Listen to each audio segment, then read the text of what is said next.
મારું નામ પૂનમ છે. એક દિવસ અચાનક મારી તબિયત ખરાબ થઈ ગઈ તો મારા મમ્મી પપ્પાએ મને દવાખાને પહોંચાડી.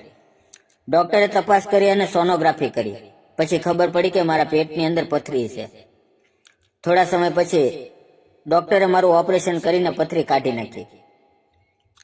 ઓપરેશનના થોડા દિવસો પછી હું મારી બહેનની પાસે રહેવા તેના સાસરે ગઈ. મારી બહેન અમદાવાદમાં રહેતી હતી. આમ તો મને મમ્મી ત્યાં મોકલતી નહીં, કારણ કે તેને ડર હતો કે હું ત્યાં કોઈની સાથે ચાલુ થઈ જઈશ અને ન કરવાનું કરી નાખીશ, કારણ કે મારી બહેનના ઘરે રૂમ ભાડે લઈને ઘણા બધા છોકરાઓ ત્યાં ભણતા હતા. જ્યારે હું મારી બહેનના ઘરે જતી ત્યારે તે બધા મને જોઈ રહેતા અને મારી સાથે વાતો કરવાની કોશિશ કરતા. મારી દીદીનું ઘર 4 મંજિલનું હતું. ચોથી મંજિલ ઉપર મારા દીદી અને જીજુ રહેતા હતા. ત્રીજી મંજિલ ઉપર તેનો દિયર અને સાસુ રહેતા હતા અને બાકીની બંને મંજિલ ઉપર થોડાક છોકરાઓ ભાડે રૂમ લઈને ત્યાં વાંચતા લખતા. જ્યારે હું તેની સામે આવી જતી તો તે મારી સામું જોઈ રહેતા અને મારી સાથે વાતો કરવા લાગતા. આ બધું મારી બહેનને પસંદ નહોતું, કારણ કે મારી બહેન પણ એમ સમજતી હતી કે આ છોકરાઓ મને પટાવી લેશે. મારી બહેન મને કહેતી કે આજકાલના છોકરાનો પ્રેમ બિલ્લો રાણી ઉપર પૂરો થઈ જાય છે. તે ફક્ત બિલ્લો રાણીની જરૂર હોય છે. હું આ પહેલા પણ 1-2 વખત મારા જીજુના ઘરે આવી હતી.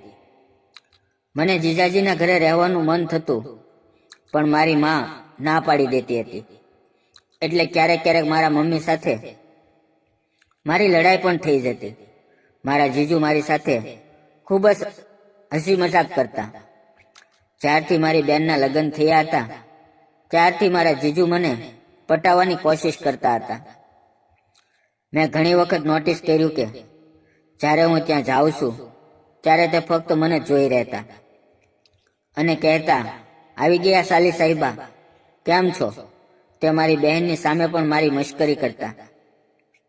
મારા પેટ ઉપર ઓપરેશનનું નિશાન હતું, એટલે તે મને કહેતા કે તમારા પેટ ઉપર ચોકડી લાગી ગઈ છે, મને દેખાડો કે તે કેવી ચોકડી મારેલી છે. આમ કરીને તે મને ખીજવતા. એક વખત તેણે કહ્યું, જો હું ડોક્ટર હોત તો તમારું ઓપરેશન હું કરી નાખત. તો મેં તેને કહ્યું, તમે તો એવું કેવું ઓપરેશન કરત? તો મારા જીજુએ મને જોઈ અને કહ્યું, તમારા બધા કપડાં દૂર કરીને ઓપરેશન કરત. મને ખૂબ શરમ આવી, પરંતુ મારા જીજુ શરમાયા વગર બોલી રહ્યા હતા.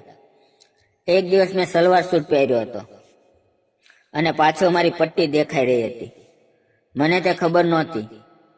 જ્યારે તે જીજુએ જોયું તો મારા જીજુ બોલ્યા, સાલી સાહિબા, આ ઘોડીની લગામ ઠીક કરી લો. ગરમીની સિઝન હતી એટલે મારી પીઠ પાછળ ઘમોરિયા થઈ ગયા હતા. મારા દીદી મારી પીઠ પાછળ પાવડર લગાડતી હતી. એક વખત મારી બહેન કુર્તી ઉપર કરીને મારી પીઠ ઉપર પાવડર લગાવી રહી હતી ત્યારે અચાનક મારા જીજુ આવી ગયા અને તેણે તેનો હૂક ખોલી નાખ્યો અને કહેવા લાગ્યા કે રાત્રે આટલા ટાઈટ કપડાં પહેરીને ના સુવાય. મેં મારી બહેનને કહ્યું, બેન, જો મારા જીજુ મને ફરીવાર હેરાન કરી રહ્યા છે. તો મારી બહેને કહ્યું, તે બરાબર તો કહે છે, રાત્રે ખુલ્લા કપડાં પહેરીને સૂવાનું ના રખાય. હું મારો નાઇટ સૂટ લાવતા ભૂલી ગઈ હતી, એટલે મારી દીદીએ મને તેનું ગાઉન આપ્યું અને તે મને ખૂબ ઢીલું પડી રહ્યું હતું. તેમાંથી બધું બહાર ઉપર દેખાઈ રહ્યું હતું. મારા જીજુની નજર ત્યાં ટકી રહી હતી. એક વખત મને આખા શરીરમાં ખુજલીની બીમારી થઈ ગઈ. હું જેટલું ખંજવાઉં એટલી ખુજલી વધારે આવતી હતી. ખંજવારીને મારું શરીર લાલ થઈ ગયું હતું. આ જોઈને મારા જીજુ હસતા રહેતા. એક દિવસ મારા જીજુ મારી સાથે વધારે મજાક કરવા લાગ્યા.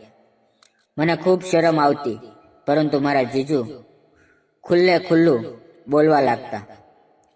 એક દિવસ તેણે કહ્યું, હું તમારી સાથે પહેલી ક્રિકેટ મેચ રમીશ. આજે બેન બેંકની અંદર થોડું કામ હતું એટલે બેંકમાં ગઈ હતી. હું મારા રૂમમાં મારી સહેલી સાથે ફોન ઉપર વાત કરી રહી હતી.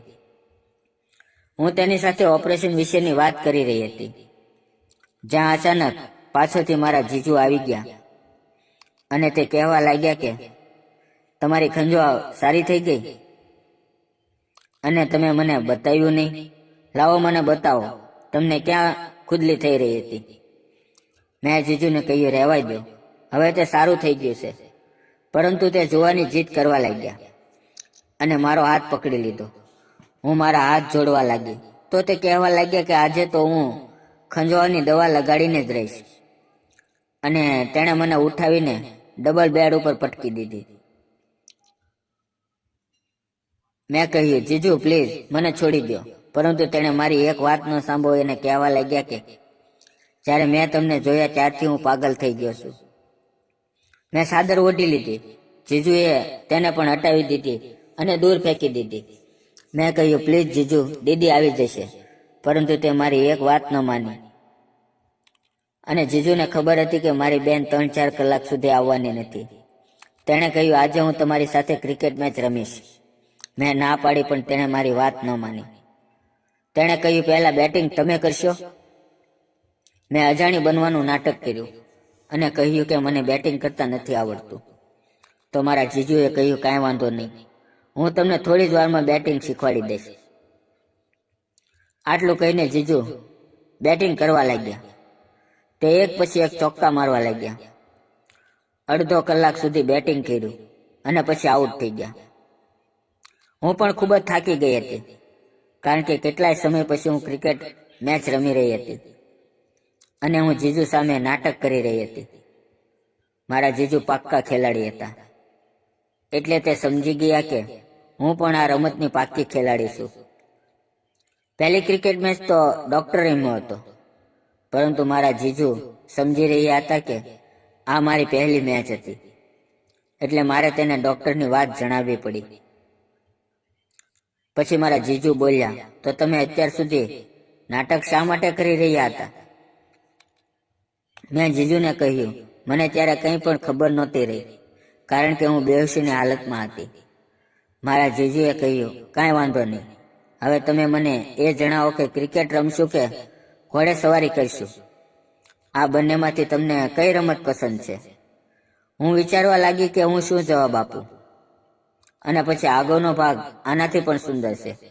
તો મિત્રો, તે વિડીયો જોવા માટે ચેનલને સબસ્ક્રાઇબ કરો અને વિડીયોને લાઇક કરો. ફરી મળશું આવતીકાલે આગળની વાર્તામાં. ત્યાં સુધી આવજો. વિડીયોમાં આવેલા નામ પાત્ર ફક્ત કાલ્પનિક છે, તેનો કોઈ પણ વ્યક્તિ સાથે સંબંધ નથી. વિડીયો પૂરો જોવા બદલ તમારો ખૂબ ખૂબ ધન્યવાદ. ધન્યવાદ મિત્રો.